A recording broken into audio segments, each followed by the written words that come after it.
We're gonna say, first of all, we're going to officially start now, right? Right. Okay. So we're gonna talk for a while about birds that we can see in spring in Fairfield, or at least in Jefferson County. These are the birds, mostly they're nesting birds, but some that are migrating through too. And we're gonna talk about the ones that are easy to see.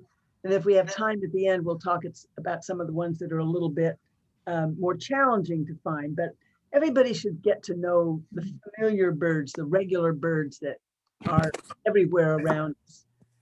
I want to thank the library for sponsoring this and the Southeast Iowa Sierra Club for through. Okay, so we're going to start with Iowa's state bird, the American goldfinch. It's the state bird of about 7 states because it's really popular and really pretty, a very beautiful yellow color. And it's here all year round, but in the spring, it puts on its nuptial plumage in order to mate. And this beautiful bird is the female. The male is even flashier with his black cap and his bright black wings. And in the winter, both the male and the female are pretty drab. But when spring comes and they start in even thinking about courting, then they become more colorful. And this is one of our favorite birds throughout the whole spring and summer. You got to imagine that this area was once all prairie.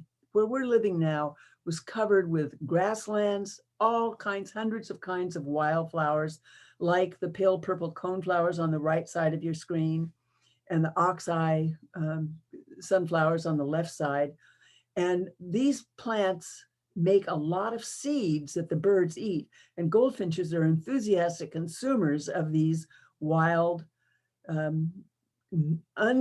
uncultivated, just naturally occurring flowers that grow in Iowa, which is why I like to make sure that I keep some of them growing in my immediate environs, because the birds come to them. It attracts the birds.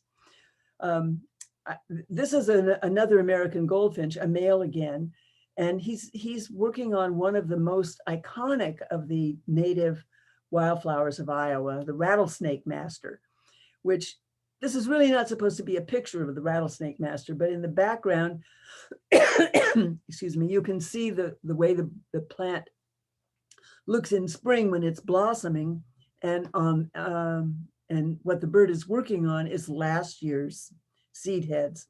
I'm going to mute myself for a second here.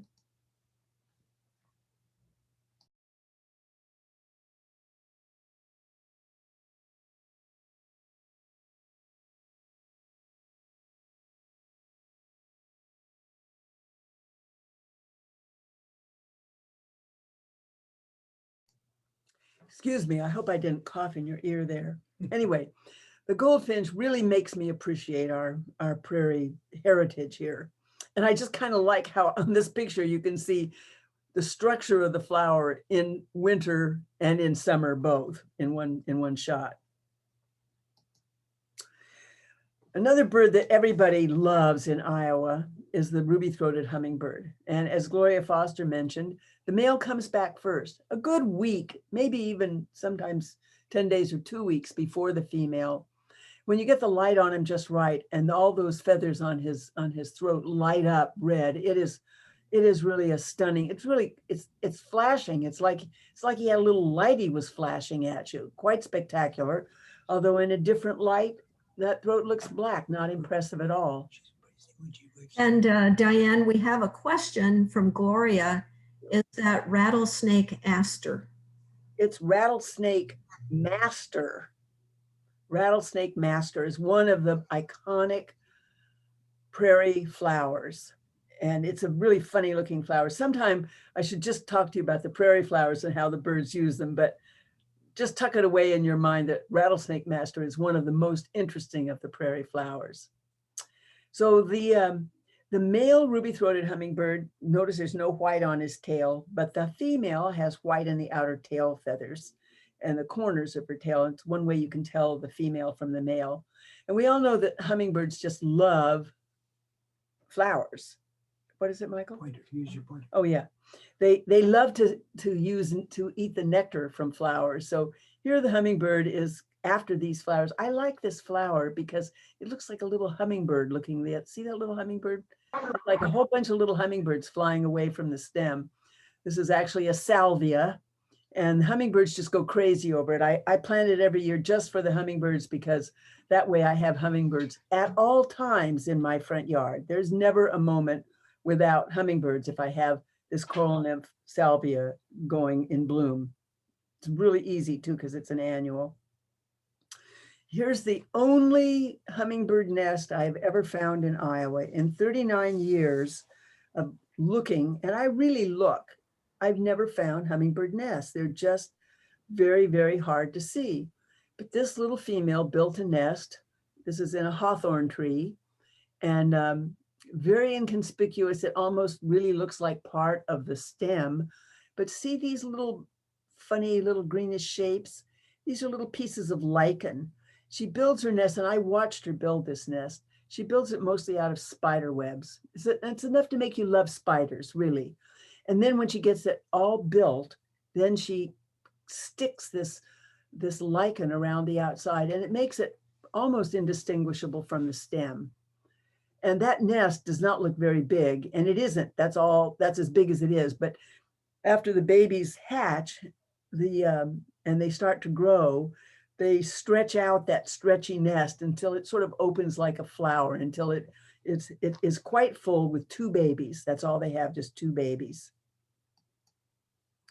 Another bird that everybody loves in spring is the Baltimore Oriole here. Again, the male comes back a good week before the female, and he has a really loud song. I mean, he just will wake you up. Just if you got your window open and the Baltimore Oriole starts singing outside your window, you know you have been called to praise nature. So he is a gorgeous thing, and he's very easy to attract to your yard. Provided you have some trees, he will come up quite close in order to accept your gifts of jelly. I used to think that only Welch's grape jelly would do, but then one year I was out of Welch's grape jelly, and I had some marmalade that was left over, somebody had given me once, and I just put that out, and it was gone in 5 minutes. They loved it. And then I found out he'll eat any kind of preserves or jelly, just loves it. And it will definitely come for it. But he's not the only one, because a lot of other birds will come for it too. He's got to share with everybody else. The female is not as flashy, but to me, she's just as beautiful. And her primary motivation, she likes the jelly too. She's really looking for a place to nest. The Baltimore Oriole builds a nest that hangs like a big sack from a tree. And this bird is collecting some soft, happens to be alpaca fur, which she's collecting for her nest. And I enjoy attracting nesting birds in spring by putting out material for them to build into their nest. I know a lot of people will use string, you can use just about anything, but I like it to be something that if I am lucky enough to find the nest, it'll look pretty. And what you don't want to see is, Easter basket green grass and, pieces of your old blue tarp and stuff like that. It's just not joyful to see that. And it also is not so good for the birds. They need natural materials that will dry out easily and naturally when the nest gets soaking wet, which it absolutely will every time it rains.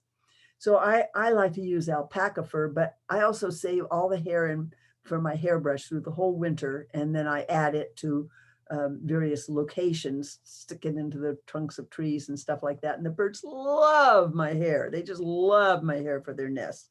So that's a good way to get Baltimore Orioles. But you really need trees for them. This is not a bird that's going to go in a birdhouse. It's not going to nest in your eaves. This bird is going to have to build a hanging nest out of fibers, and it hides them up in a high tree. They seem to like elms. I usually don't find the nest, even though I try. I usually don't find the nest during the summer. I find the nests in winter after they've already finished with them. The Eastern Phoebe comes of all the flycatchers, this is the first one to return, and it often arrives in March. I once had one in February. This is a marvelous little bird, and you probably have one near where you live. If you've got a porch, a lot of people complain because birds will build nests on their porch, maybe on their porch light, or on a little ledge up under the porch. She builds her nest out of mud and straw, mostly mud, so it has to have an overhang. Otherwise, the rain would just melt it. She will not go in a birdhouse. She will not build a cup in a tree, only on a ledge under an overhang. And this bird, only the males sing, and they sing one thing. They go, Phoebe, Phoebe, Phoebe. You'll hear them quite early in the morning. Sometimes they vary it a little bit and go, Phoebe, Phoebe, Phoebe, Phoebe. So just a little bit of an up tilt and then down again. And I'll bet you that if we were showing hands here, that half the people here have got a Phoebe nesting in their yard. And please be nice to them and be kind to their nests, because it's so wonderful to have them around. I've been very lucky where we live that a family of Phoebes honored us by building their nest under our eaves right outside our kitchen window. For several years, they build their nest every year. And I thought these were the sweetest little babies I had ever seen in my life. In fact, I can hardly look at them without crying. They really just move me to tears. They're so adorable. And they're so jostly with each other. And look how much they've outgrown this nest, which is made up mostly of moss, by the way, and mud. And it's just tucked into a ledge. That ledge is only half an inch wide, but the birds have built a nest on it. In fact, I found Phoebe nests under the bridge that goes over Crow Creek at Chautauqua Park under the railroad trestle. That railroad trestle has cement walls underneath, and just in an irregularity in the wall, Phoebes for several years built their nest. They just stick it with spit and mud to the wall. But obviously, one good rain, I mean, you can wash this thing out with a hose in 1 second, which I'm sorry to say some people do, but none of you would, I'm sure. Anyway, for Phoebes to do well, they've got to be able to feed those babies, and those babies need a lot of food. And they don't eat earthworms, and they don't eat birdseed. They eat insects. This Phoebe is sitting on a bluebird's birdhouse, but the Phoebe would never nest in a birdhouse. It's not a cavity nester. It only nests on a shelf. But this Phoebe liked landing on the birdhouse before it flew to that nest that I was just showing you. And what this parent, I can't tell if this is the male or the female. They look exactly alike, and they both take care of the babies. It has a mantis, like praying mantis. It has a mantis in its beak. I don't know if you can see the little head, the little triangular head, and this is the long claws here that come forward like a praying gesture, and then the legs are sticking out behind its bill. So this Phoebe has brought a mantis to her young, and I sat watching that nest for an hour one morning, and I counted 150 trips to the nest during that hour. The parents were coming trip after trip after trip. And what they were bringing was mantis after mantis after mantis. Right next to our house is a wild field, hadn't been mowed, had a lot of all kinds of mixture of plants in it. And that day must have been a day that the mantises were hatching, because these are small. Mantises can be really big, almost as big as that bird sometimes. I mean, a big mantis can actually catch and eat a hummingbird, so they can get big. These are baby mantises. And those birds were just bringing all this food to the babies. And I was thinking, that's a bonanza for them. But if they didn't have that wild field, they didn't have all those plants nurturing all these insects, they couldn't nest there. Their babies wouldn't survive. So the wild plants are absolutely essential to their existence. And I was really happy to see this going on. This, what's the name of this bird? Some people say redbird, the cardinal. Our cardinal is so spectacularly red. You just wonder, can this really be real? Can anything really be this red? But I want you to look at it closely because we see this bird so much. We don't always really pay attention to what it looks like. We do see that top knot. That's very conspicuous. But do we notice that that bird is completely red except for a patch around the face? I want you to remember that he's red except for that black patch around the face. The wings are red, the tail is red, the top of the head is red. By the way, that red is not very deep. I one time had the very sad experience of finding a cardinal in the middle of the road, Pleasant Plain Road as it happened to be, that had been hit by a car. And I picked the poor bird up in my hand and I ran my thumb across that crest. And to my amazement, through my tears, I saw that the red only went about 2 centimeters deep. As soon as you get down just past the surface, the feathers are gray. The pigment, and this is a pigment, is all concentrated on the outer layer where it does. I mean, red is expensive to birds. They have to metabolize this. They get the color. The chemicals that cause the red color are called carotenoids, and they come from food. They come from plants. And without the plants, the flowers and the leaves that have those substances in it, they can't make the red, but it still takes a lot of metabolic work to make the red. So they don't waste it. They don't waste it down where it can't be seen. They only put it where it shows, and it does show. Remember, where is it black? Around the face, a mask around the face, no place else. The female she doesn't spend so much on the color because she doesn't need to compete for a mate. The males compete to mate with her. All the males want to be able to reproduce, but the female is the one that makes the big investment because she's the one that has to lay the eggs, and she also does the incubating of the eggs. The male does not incubate the eggs, so she doesn't put her resources into making fancy plumage. But the male does, and he courts her. And one of the things he does is bring little bits of food for her. And sometimes I wonder if this really is a kiss. It really looks like a kiss. And when you think about it, what is it? It's one paying attention to the other and saying, I will provide for you. I'm promising that I will provide for you and your offspring. What more sincere kiss is there than that? Now, not a very kissy bird at all is the red-winged blackbird. This is the one that goes, conkaree. And you'll hear him all over the place in the spring and really flashy with those epaulettes, they're called, the shoulder patches.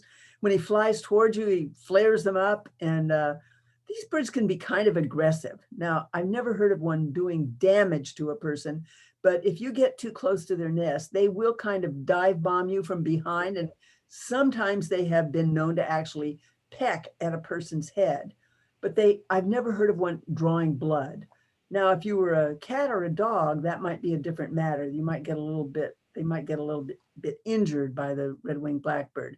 But this is an aggressive bird. Just yesterday, I watched a red-winged blackbird chase a crow completely out of the airspace. Little tiny red-winged blackbird, great big crow. And that guy was just, that blackbird did not put up with that crow for 1 minute. Whoops. This also is a red-winged blackbird. This is the female red-winged blackbird. Not so red-winged, but you do see a little bit of that. This is in the same place on the bird as that red epaulette on the male. So there's a little bit of the same thing happening there, but much more muted because this is the bird that takes care of the young. Yes, Rebecca. So we have a chat comment that says, my brother-in-law came away bleeding from a red-winged blackbird attack once. Oh my. Oh, I'm so jealous. I mean, that must have been that must have been quite exciting. You know, one time, this is such a digression and I don't have a picture to go with it, but somebody in Fairfield once called me and said she was very concerned because the barn swallows were attacking. They had built a nest on the porch, and every time the children came in and out, or anyone went in and out, the barn swallows would attack, and they'd swoop at you and startle you. And so I came over to see, because I just kind of wanted to see a barn swallow up close. And as they flew, I quickly realized that it was all show. I don't know if this will work, but as it came toward me, I very quickly thrust my hand forward like I was trying to hit them. But of course, they just went around me like water going around a rock in the stream. Their reflexes are 1,000 times faster than mine. So they went right around me. But every time one would come at me, I would make that little feint toward them. And after about 5 minutes, they started doing it less and less and less. And then they got to where they just kind of swooped around outside. And I taught the little girl, who was only 5 years old, how to do it. And after that, the barn swallows didn't bother her anymore, because they just, it was all show. Now, I don't know if that would work on red-winged blackbird, but if I'm ever lucky enough to find one that will attack me, I'm going to try it. But I don't mean to be flippant. I'm sure that your brother was injured, and that it was a sad thing, and that's why I'm crying.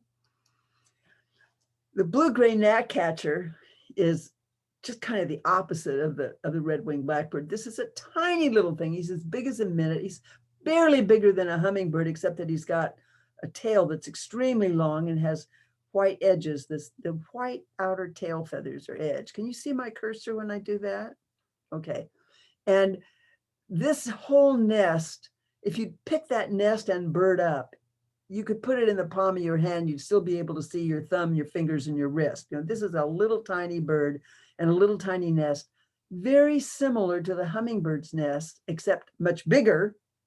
And notice that, again, the lichen is on the outside of this nest. All these little pieces of lichen completely conceal it. And look how it just blends into the bark here. I was so lucky to see this picture, see this bird. What did you do? You had to re-sign me in to begin with. No, I went to, just like you said, to the Google. Yeah, that'll work. Okay. Well, thank you for your help. All right, take care. But I don't hear anything. I stopped talking because there was some other noise going on. Anyway, right now there's one of these blue-gray gnatcatchers nesting on our land. It's up so high you can barely see it. It took us 5 minutes to show each other where it was the other day, but you really can't see anything. One little leaf covers up the whole nest. But this one, Therese Comiskey pointed out to me down at Lacey Keosauqua, and I was so lucky to be able to get a picture of it. Lacey Keosauqua, by the way, is the place to go if you want to go to a park where there's lots of birds to see in the spring. Probably the most sort of, you could say, the symbol of spring is the robin. To me, when I hear the first robin sing, I know that spring has come. Robins do stay in Iowa through the whole winter. They hang out in the woods and eat some berries and things. But after the ground gets up to 45 degrees and the worms start wiggling around under there, then they come into our lawn, into our yards. But when they start singing, it's still kind of a cold day in early March, early spring, but spring has really come. And this bird has a very characteristic song because it does several phrases in a pause, like cheer up, cheerily, cheer up, cheerily, cheerily, cheerily, cheer up, cheer up, cheer, cheer, cheer, cheerily, cheerily. So there's always those little bite-sized pieces of song that distinguish it from other birds. I wish I could just do the one just on songs here. Yes, Rebecca. A question, name of the lake again that you mentioned earlier? Lacey Keosauqua State Park, which is in the town of Keosauqua, which is half an hour's drive south from Fairfield. You go into Lacey Keosauqua State Park and go to follow the signs to Ely Ford, and best birding in Southeast Iowa. Absolutely fabulous. And the time to do it, by the way, is now. I would say that the peak time for seeing birds in Iowa is the middle of May. And here we are on May 15th. Like if it wasn't raining right now and I wasn't talking, I would be out bird watching right now. This is the time. Was there another question, Rebecca?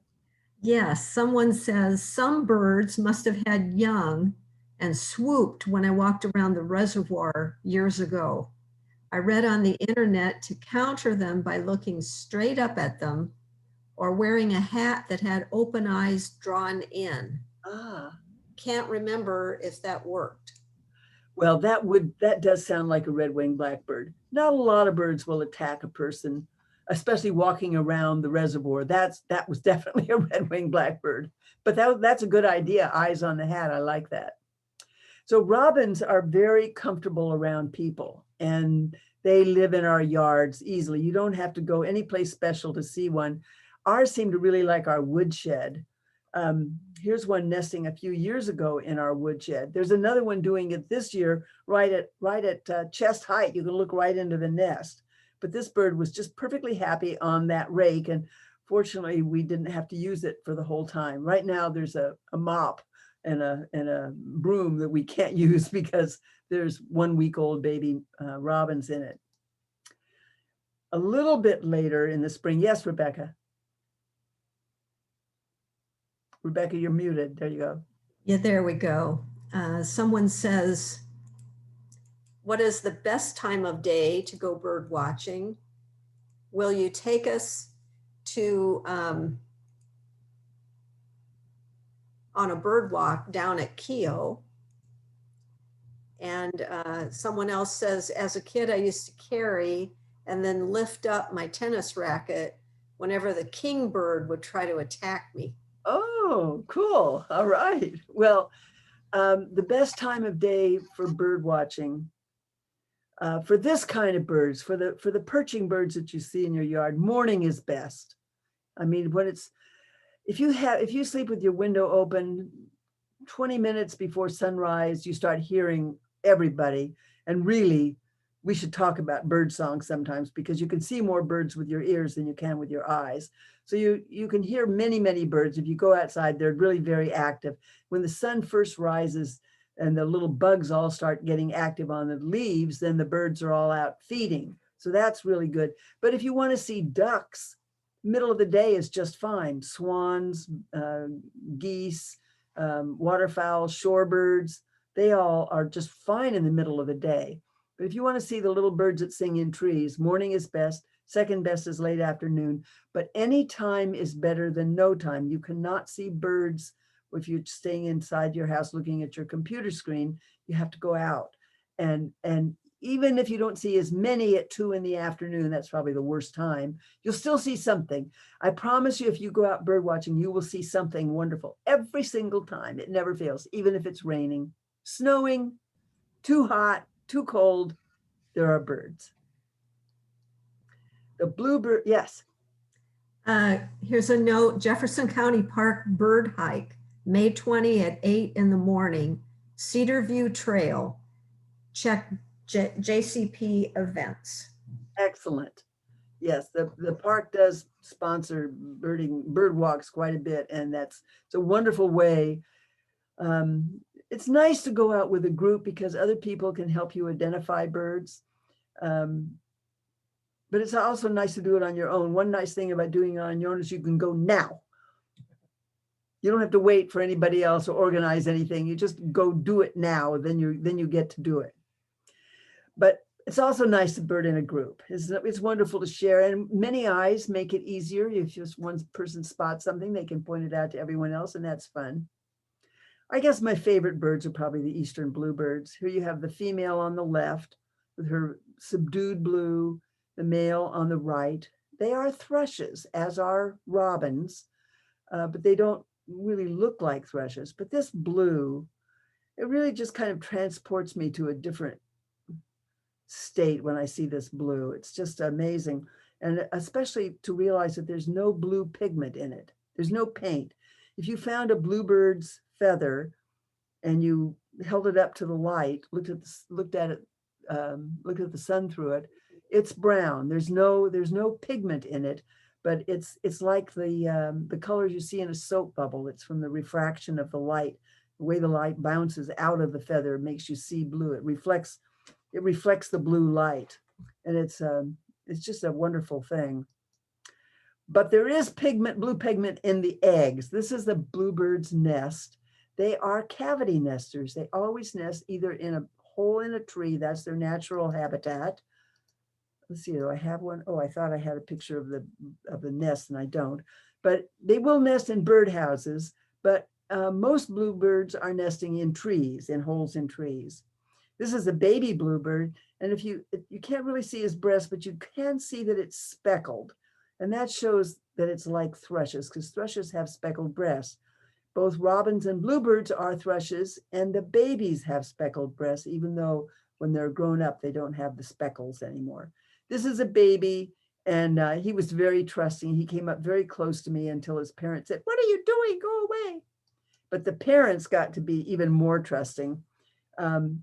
I feed mealworms to the bluebirds when they have nests, and they will come quite close to get them. I've had them land on my hand, on my lap, in order to collect mealworms. And but I really find it very difficult to take a picture of a bird that has landed on my hand, so I could sit and take a picture of this bird landing on my foot. And the mealworms are in the little dish here between my ankles, having to kind of balance everything there, which is a little hard because when that bird lands on you, these tiny little toes prickle your skin in the most delicious and wonderful way. So it's a spectacular sensation to have that bird land on your toe. And I just think it's the most fun in the entire universe. And the reason that the bluebirds can nest in trees is because they have a whole cadre of architects who build their houses for them, and that's our woodpeckers.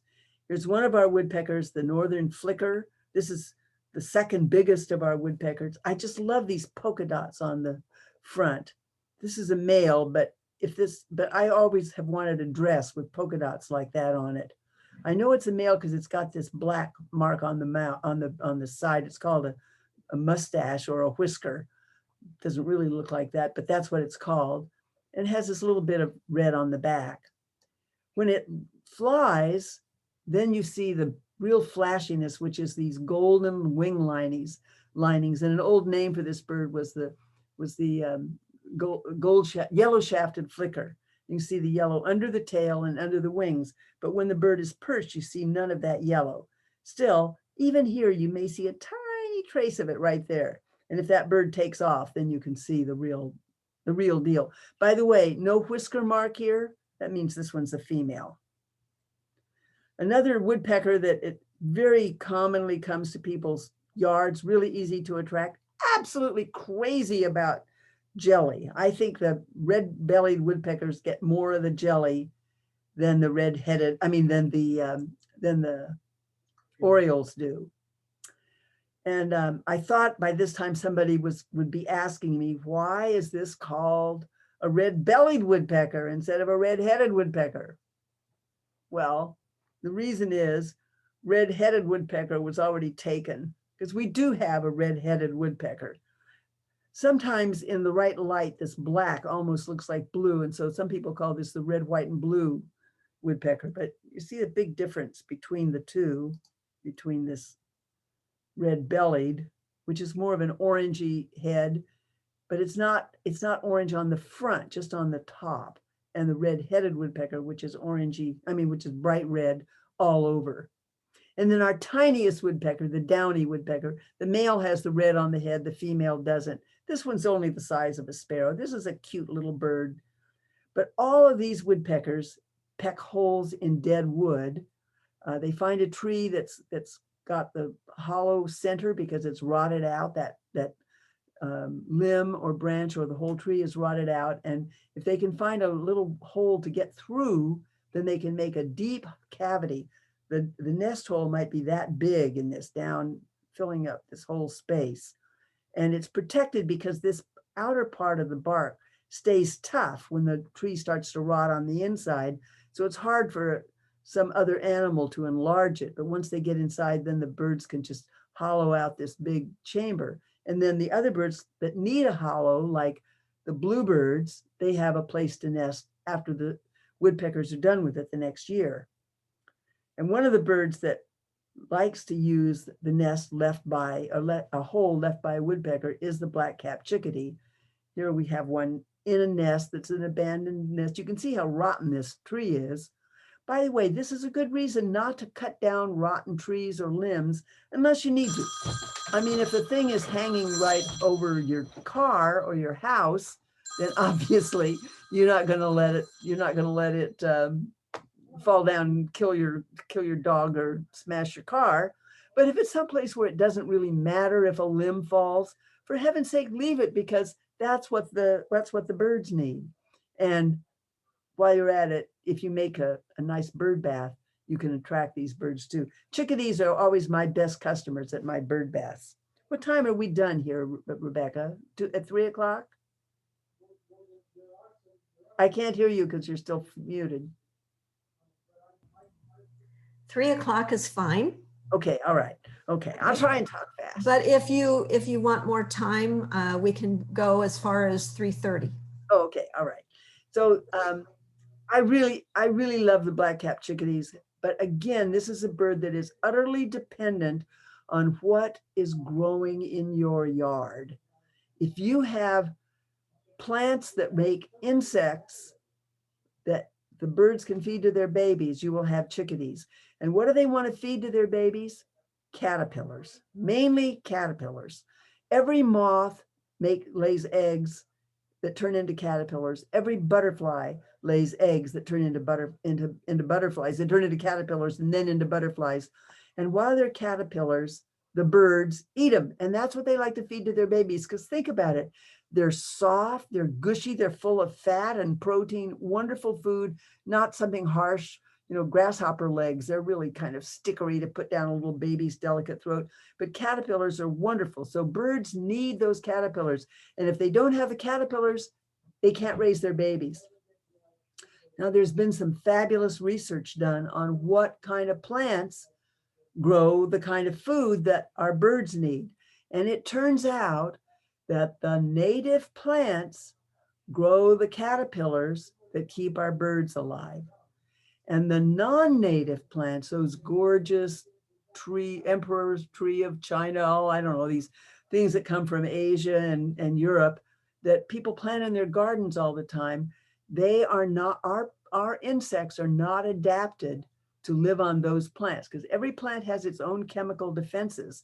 And if you bring over something that comes from Japan, our insects can't eat it. The butterflies might lay an egg on it, but the caterpillars can't eat it. That means that it's, from the point of view of the bird, it's an empty plate. Your whole yard is one big bird feeder. And if your vegetation is mostly non-native plants, you've got empty plates instead of full feeders.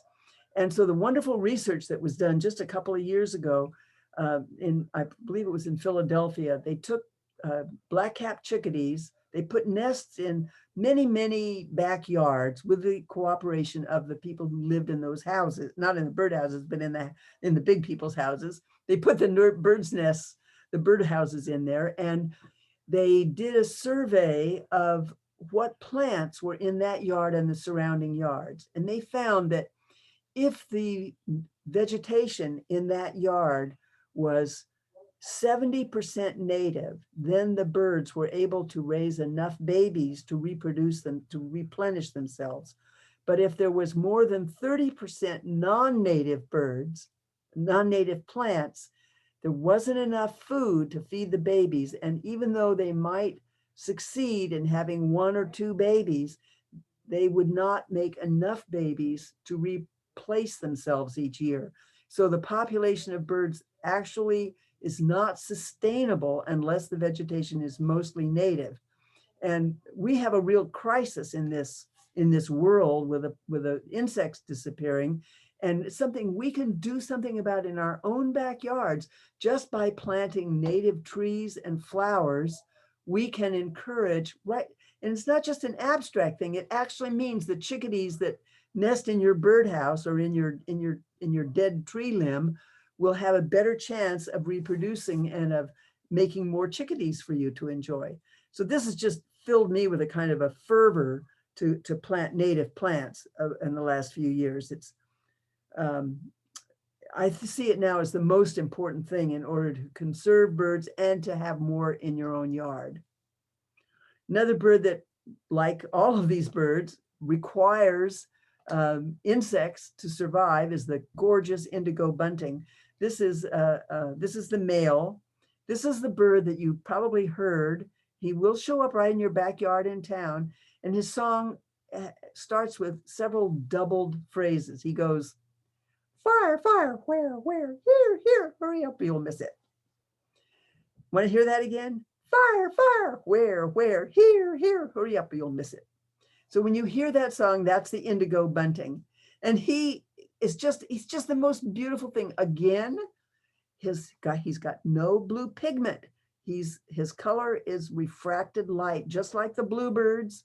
Blue is never pigment in birds' feathers. It's always refracted light. But to me, it gives it a special quality. I mean, to me, it's like the light that you see from the what comes through the prism hanging in your window. It's that crystalline light that's so spectacular. Again, his mate does not go in for beauty. Here's the female indigo bunting. She doesn't look like anything. What is this bird? She's nothing. Yes, Rebecca. We have a question. Where can we purchase or find native flowering plants? I will get to that a little bit. I'm going to recommend a book a little bit toward the end, but there are nurseries that specialize in native plants. Prairie Moon Nursery, you can buy seeds or plants that are native to the prairie. I collect seeds and raise them and plant them out myself, but you can find stuff. What you need is the knowledge. Really, knowledge is the key, or you need to know what are native plants. And when you buy something and you look at this, is this petunia? Is this where did it come from?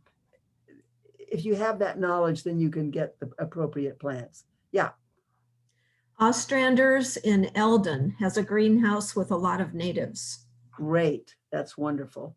I know there are a lot of people at MIU that are interested in sustainable agriculture and who are very interested in natives. It's getting to be a huge issue because so many people have caught on to the fact that native plants are the salvation of our birds as well as our other wildlife. I wanted to just share the indigo bunting with you when he's singing because he's just sort of spectacular. By the way, he's here in a walnut tree, a native plant. Trees are really I love the prairie and the grass, but trees are really essential to produce the caterpillars also that you need for the birds. We have some wonderful native sparrows. You hear people saying derogatory things about sparrows sometimes. Well, there are house sparrows that are not native to the United States and that are destructive to our wildlife, but we also have many beautiful native sparrows. One of them is the field sparrow. And this one is one who has a little bouncing ball song. He goes, gets up really high, or sometimes he goes, and I love this bird because it's got this bright orangey beak, just kind of spectacular. And he nests on the ground. So if you don't have some ground that's got vegetation growing on it, that's not all mowed or turned into lawn or packed down, then you're more likely to have birds living there. Chipping sparrow is another native sparrow that nests in people's yards and shrubberies. You don't have to be very fancy about it. He's not very picky. I've seen them even in non-native bushes because they don't need native bushes to build a nest. They just need the non-native bushes. I mean, they need the native bushes in order to get the food for their babies, but they can build a nest just about anywhere. This is a tiny little sparrow. And our biggest sparrow is the eastern towhee. This is the one that goes, and I bet you've heard this, drink your tea. That's his song. And this guy, he's really big. And the way he eats is that he scratches in the ground. He plunks his feet down and jumps backward, scratching the ground as he jumps backward. And that turns up grubs and things. And that way he can find the food that's his preferred stuff. But again, that's not going to happen if you got a perfectly manicured yard. If your tree has grass mowed right up to the edge and it's all packed down, there's no food for an eastern towhee there. But if there's a bit of a jumble and there's some vines and maybe some native roses growing there, various things, a lot of leaf litter, and the ground is loose, then you've got food for the eastern towhee. So you don't want to be too neat. If you want birds, if you don't care about birds, then you can go ahead and be as neat as you want. Now, I just got to tell you something about scarlet tanager, because this bird is, to me, he's just kind of and he's an icon. They do nest in Iowa, but it's hard to find them. They can be found in Lacey-Keosauqua State Park, but he needs a big sequence of forest, a big expanse of forest. Now, he's red like the cardinal, but notice the wings are black and the tail is black. And I asked you to notice where the cardinal was black, where he wasn't, because this bird is black in different places. There's no black around the face. It's all on the wings and tail.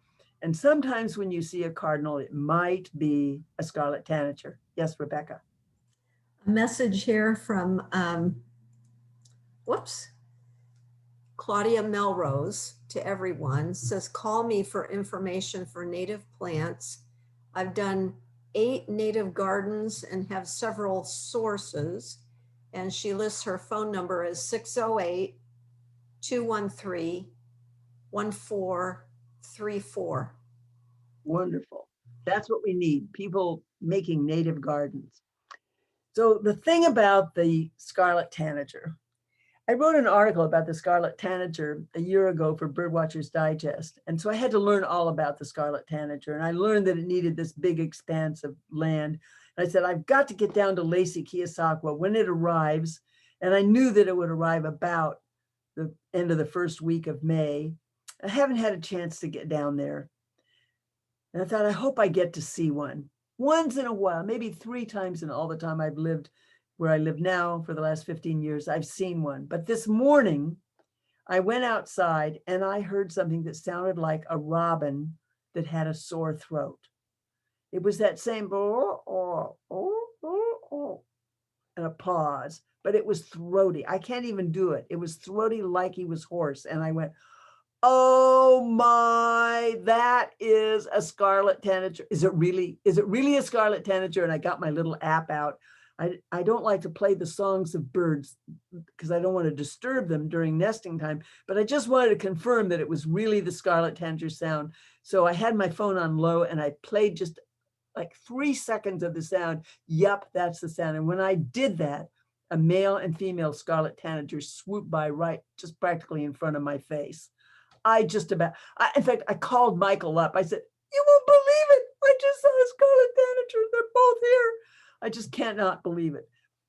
Hopefully they will be nesting in my backyard, but because there are a lot of trees around here.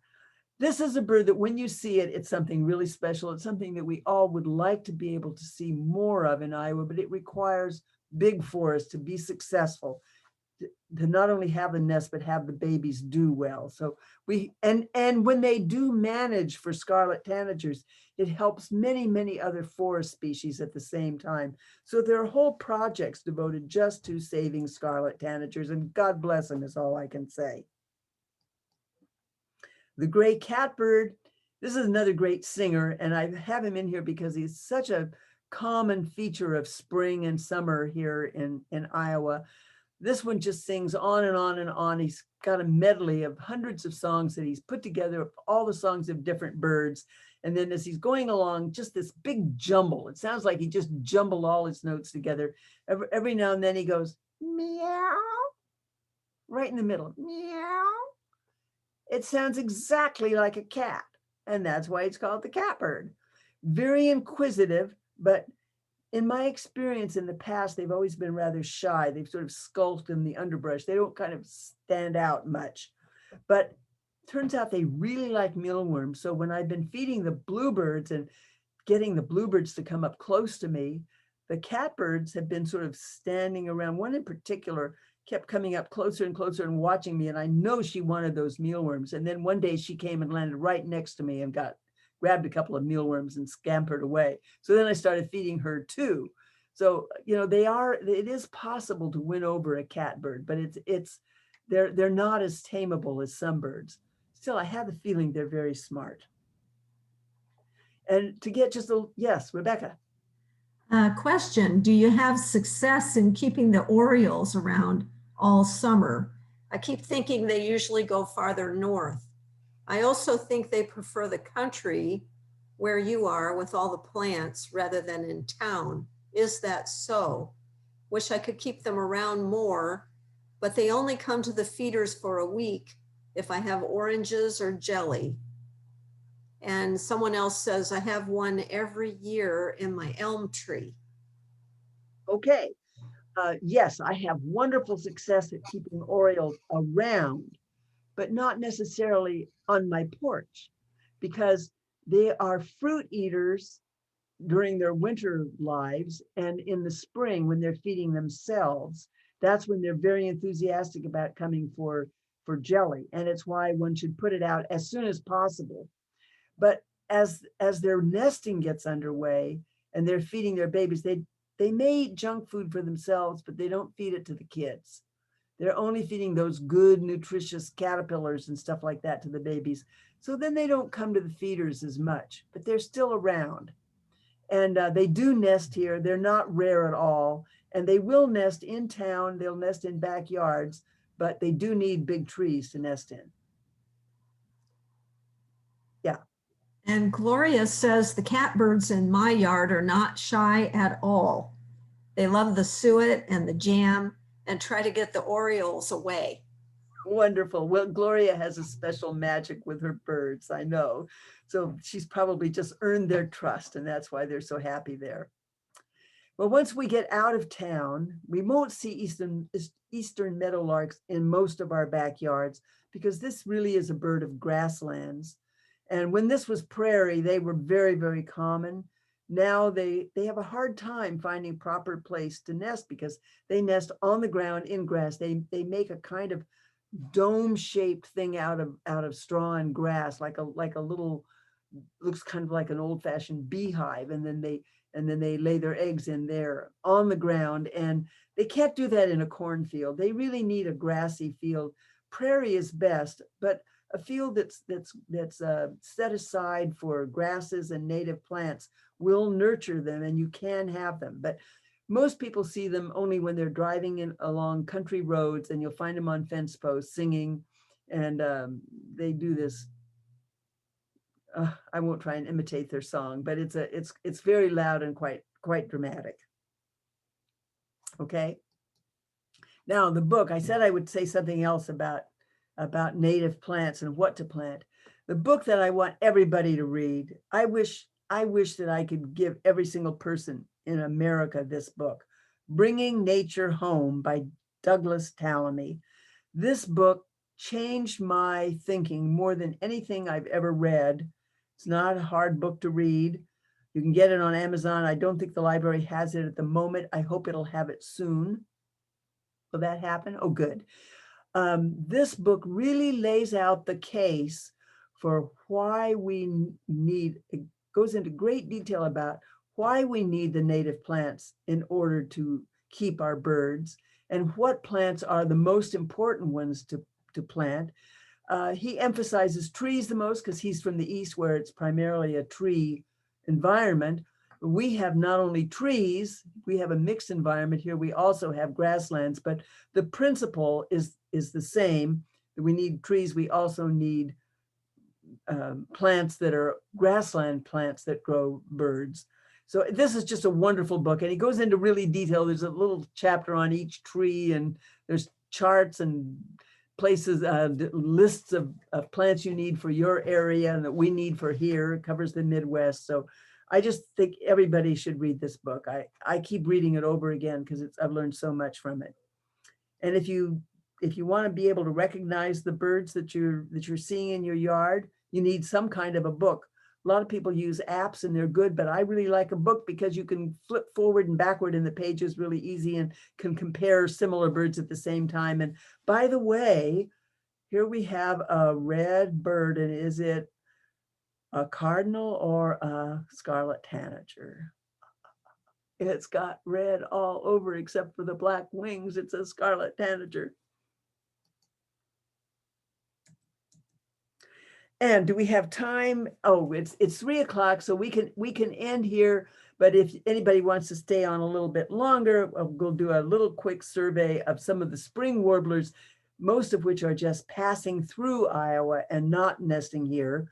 There are about 30 warblers that come through Iowa in spring, and about 6 stay to nest, but we have a few. Shall we go on, or shall we, Rebecca?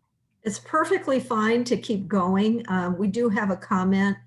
Again, I recommend the suet doe, whether woodpecker or no melt suet from Menards, can get 10 or 8 in a box for a lower price than you will find in this town.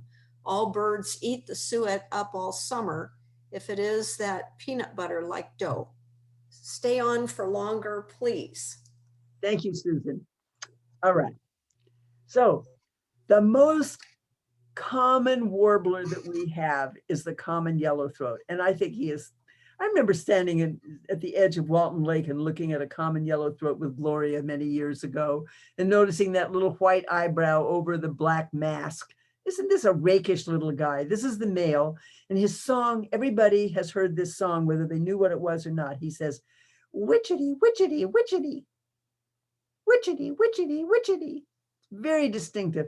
The tone is a little different. I'm not very good at my chirpy voice, but that rhythm. And this is a warbler that you see down low. You see him in bushes, common in backyards in town. You don't have to go to Lacey Keosauqua or Whittam Woods or Chautauqua Park to see this bird, but it helps. But he's all over the place. And then the other most common one is the yellow-rumped warbler, but this one does not nest here. It's the first warbler to arrive in spring. It stays around quite a while, and sometimes you see lots of them, and then they disappear because they've gone farther north to nest. And then in the fall, when they come back, they aren't pretty like this anymore. They're drab then, but a spring male is spectacular. Rebecca, you look like you're about to say something. Okay, all right. So he's pretty flashy with these yellow patches under his wings and on the top of his head, and then also on his back, but you can't see it here, but his name tells it, yellow-rumped warbler. His throat is white. There's another bird that looks exactly like him, but with a yellow throat, and that one is also called the yellow-rumped warbler, but that's the one they have on the West Coast. And that one used to be called Audubon's warbler, and ours was called myrtle warbler, and some genius decided that they were both the same species, but to me, they're really different. Ours has the white throat, and he's the yellow-rumped warbler, but he's the myrtle subspecies. This bird is easy to see at all levels. He likes water, often seen around creeks. One day down by Crow Creek, Michael spent the afternoon just reading To Kill a Mockingbird, had a wonderful afternoon, had a celestial experience sitting there all day, just reading this, all afternoon reading this book. And suddenly he said he was surrounded by hundreds of yellow-rumped warblers. They just were a flock coming through. That was in the fall, but they were just all over the place. And you will get huge flocks of them also in the spring. No other warbler do you see in such numbers as you can this one. If you are trying to watch birds and you want to watch warblers, if you don't see a yellow-rumped warbler in spring, you're just not trying, because they're easy. But that's about all that's easy about warblers. This is really, it's good to see the birds in your backyard and to be able to recognize the cardinal and the bluebird and so on. But if you get really into it and you're really serious, then you might get into that realm where you go out in the middle of May to try to see the migrating warblers, and they are pretty spectacular. The hooded warbler is another one that likes to be down low in the bushes, but he needs a thicket. This is not a bird that you usually see in a backyard unless you have really good thickets in your yard, and the yards around you also have nice thickets. He really does have a hood over his head. The male does anyway. And I actually saw one in Chautauqua Park one time, right by that little entrance when you go down to the railroad tracks. And every time I go to Chautauqua Park, I'm always looking for that hooded warbler again. But he doesn't nest here, goes farther north to nest. And then in the winter, or actually in the fall, he migrates back to Central America. And I actually took this picture. I wish I had taken this picture in Iowa, but I actually took this picture in Honduras. Because in Honduras, they're all over the place. They're really common. Oh, it's just another hooded warbler. But it makes you realize when you see them in the winter, and weird to see them in the winter, when you see them on their wintering grounds, how connected we are with other parts of the world, because their winter warbler is our spring warbler. So if I ever get this close to one in Iowa, I will be very excited indeed. Probably the flashiest of all the warblers must be the Blackburnian warbler. He's just so gorgeous with that golden orange flaming throat. And I mean, this is, don't they paint cars? What do you call that when you paint the car with these stripes on it like flames? You know, I feel like the Blackburnian warblers has got flame stripes on him. And then this little crescent under the eye. I mean, he is really, really something. But this bird is way up in the tops of the trees. Really hard to find him. He's way up. This is a locust tree that he's in. He's just up where you don't see him unless you're really looking for him. This is the opposite of the yellow rump warbler. You would never see this bird if you weren't specially looking for him. And his song is so high and so thin that you've got to really be tuned to it, or you just miss it entirely. But I'm telling you, when you see it, you know you've lived.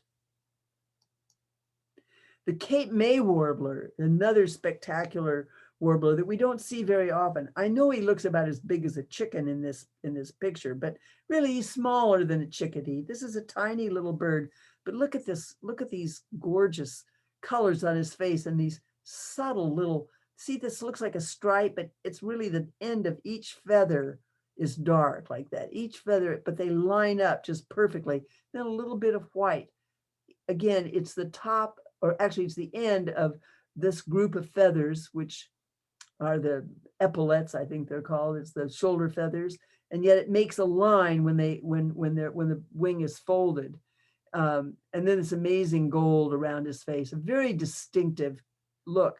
Now, most warblers do have very striking patterns, and in fact, all 30 of our warblers can be identified just by looking at the face. You can diagram them. I've seen a chart that just shows just the head in diagram form of all the warblers. It's all you need to identify them. But of course, the trick is seeing them because they're way up high. They're in the leaves, and you know, it's really a great moment whenever you see a warbler.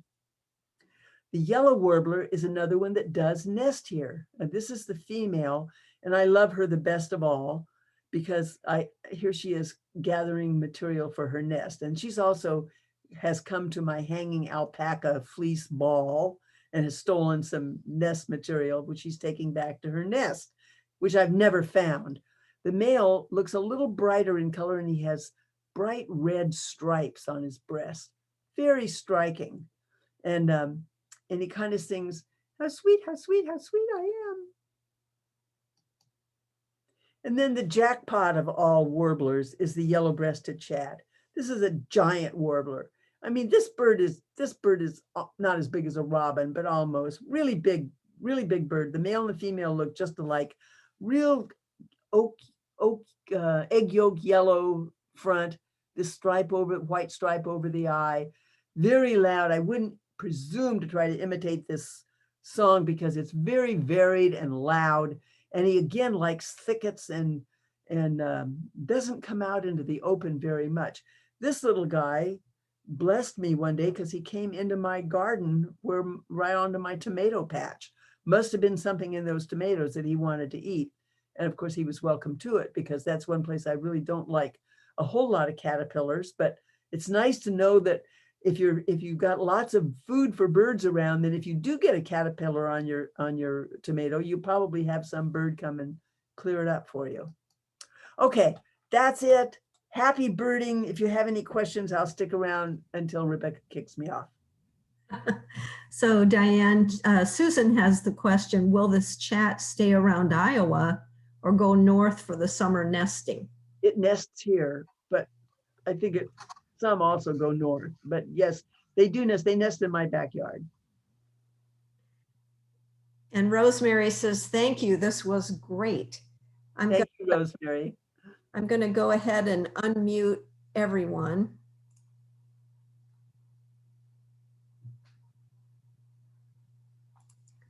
If I can.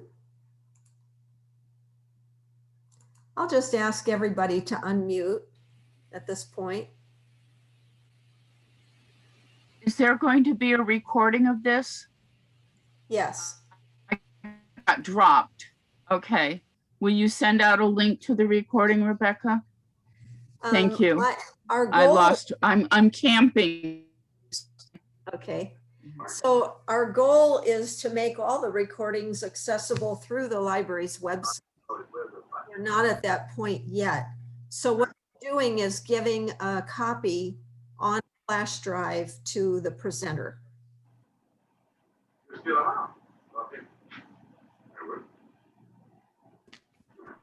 Could you email us when you do have this more available for the rest of us, this talk? Because I wanted to get I invited my older sister in Wisconsin. I called the library if it was okay to invite someone from out of the area, because I want to get her into birding, but she's never been into birds, so I wasn't successful. But she said she has some friends that do like birds, and I thought it would be nice to, because she goes hiking with them, so it'd be nice if they could kind of turn her on, or they would enjoy this recording.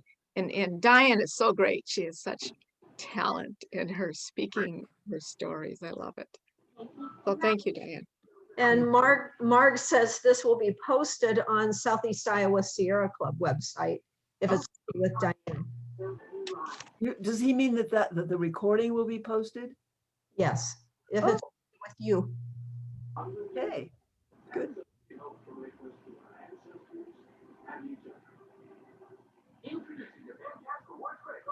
Thank you. And just so you know, Kathy, the link recordings by email doesn't work because of the size of the file. Ah. So question for Diane, is she or Therese Kaminsky going to organize some kind of bird walk, or could we get on an email list if you are willing to do that? I think that there are some walks that have been organized from Jefferson County Park. I think there's just that one, there was something about ducks a while back, but it was really cold that day.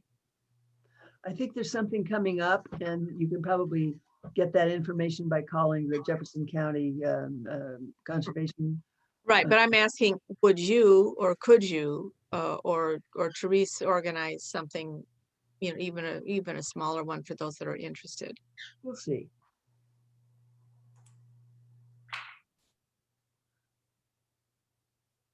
Okay.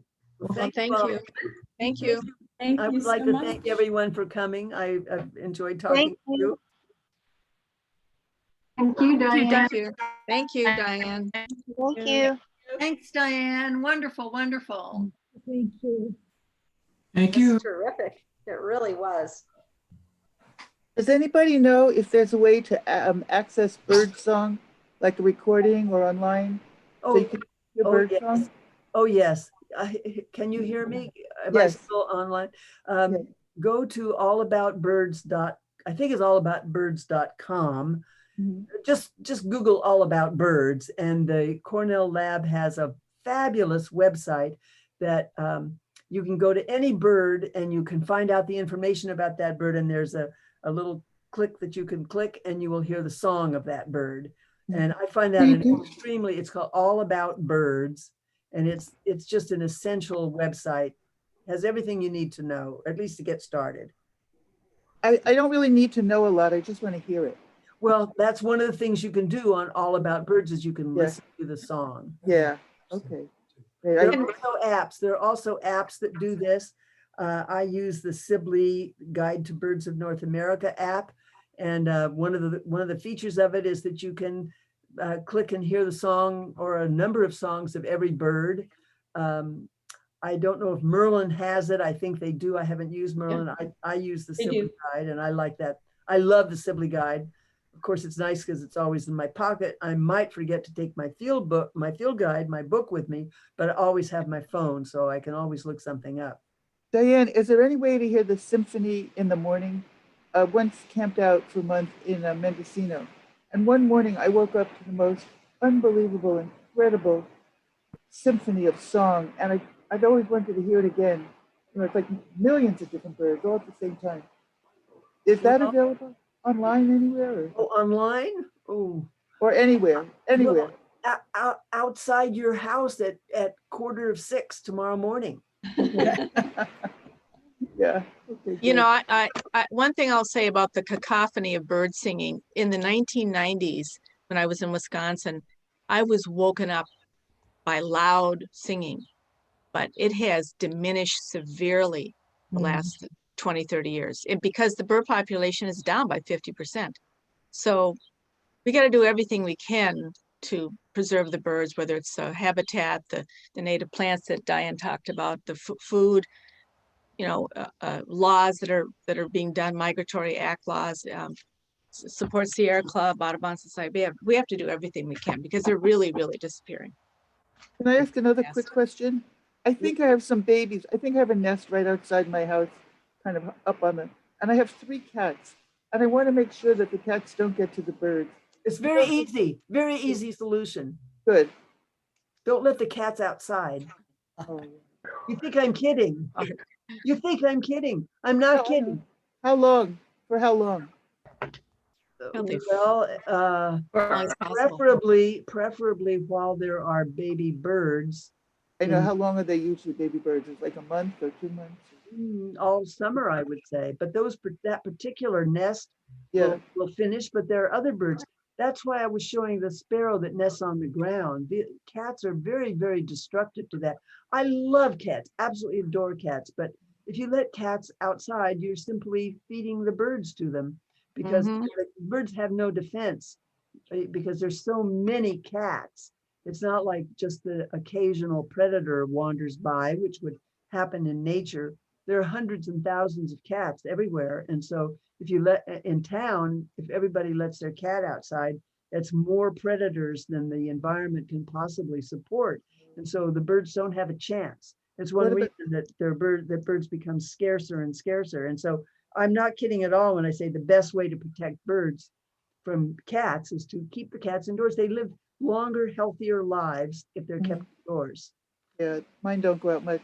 But what about collars with bells on it? Does that seem to? Has no effect.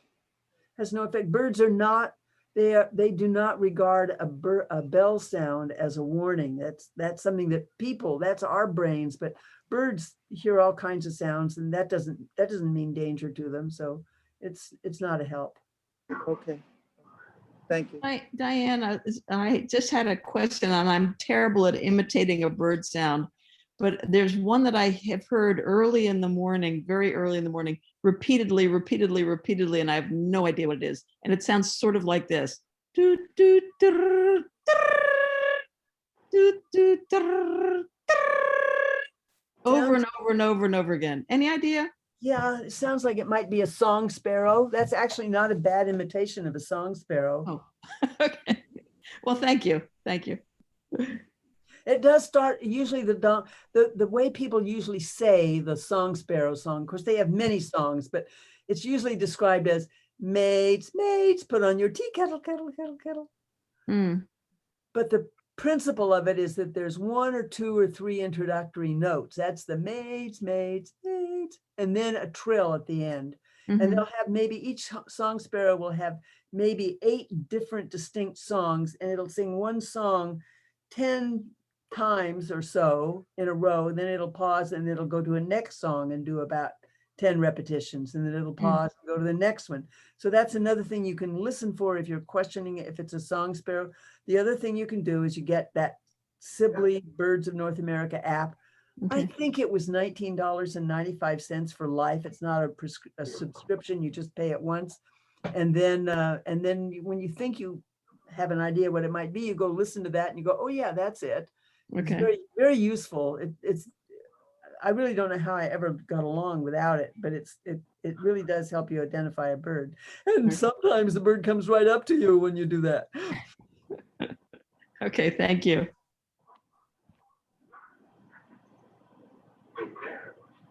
What did you say that at Sibley North America bird song app? Exactly the title of it again? Sibley Birds of North America. Okay, and you said it was how much for? I believe it was $19.95 when I bought it years ago. Okay. And one of the things, do you know how to imitate the tufted titmouse? Because I think that's the bird that has more than one song. That's really pretty. Well, first of all, most birds have more than one song. There's maybe one that's characteristic. Tufted titmouse traditionally, he's described as saying, Peter, Peter, Peter. But I hear them often going, bee, bee, bee. And then another one will respond. You hear them having a conversation back and forth. Wow. But I'm always a little careful about saying that a bird says one particular thing, because I think it's like if somebody came from Mars and they had their little guidebook and they said, you can recognize the species on the planet by the sounds that they make. And so human beings go, hi, how are you? And then you go and then you hear some people saying, when in the course of human events, it becomes necessary, and you go, what is that? Well, that's a human being. No, he's not going, hey, how are you? You know, it's like, they don't just say one thing. They got lots of stuff to say. But sometimes you can kind of recognize, just like you can tell if someone's speaking Spanish or German, they don't sound the same. So sometimes you can get some flavor of the sound, and that's really the best you can hope for when you're imitating it. So is it mainly don't buy Peter? into it too much? Is it mainly Peter, Peter, Peter, and the other one you said? Is that Well, its main? I don't hear Peter, Peter, Peter much. I mostly hear bee, bee, bee, bee. But sometimes I hear Peter, Peter, Peter. And that's what most people say. And I wonder if maybe it's because back east, more of the birds say that. You know, Okay. birds do have some birds do have one thing that they say. Right. I mean, chickadee, They have more than one. two things. It has the call, it goes chickadee dee dee. That's always the same way, except for there's different numbers of D's depending on how upset they are. And then their song, which is very simple, is just the first two notes of I Dream of Jeannie with a light brown hair. Da, da. And then another one will respond, da, da. Mhm. And that's always the same interval. So you really kind of know what it is. There's certain things that you just kind of get used to. And the cardinal, there's always a slide. Doo, doo, doo. So the titmouse might sound similar, do, do, do, but it's all on one note. And the cardinal, it's always do, do, do. So you get those kind of characteristics, but they're not just like you can translate them into one syllable. Well, then I guess I failed to identify this guy because I keep hoping that it's a tufted titmouse, because then I've got it down what it is. But it's a really pretty song. I know those two other calls that you've shown us, but it's a really pretty song. But maybe it's some other bird, but I can never see it. The tufted titmouse always has a simple song. It's never going to sing something complicated like, Okay. chortledy, chortledy, chortledy, chortledy. That's not a tufted titmouse. It's too Okay, so it must be something else then. Yeah. But it's up too high and I can never see it, so whatever. Darn. Okay. Oh, it's just awful. I know watching birds is really. It is. It is. Especially in your backyard, you should be able to figure out what it is. But anyway. All right, thank you. Thank you. I think we're about done, aren't we? It's 3:20. Yeah, thanks a lot, Diane. It's good to finally hear you again. Thank you, Diane. Thank you all. Happy birding. Thank you, Diane. Thank you so much. Thank you. Thank you. Thank you.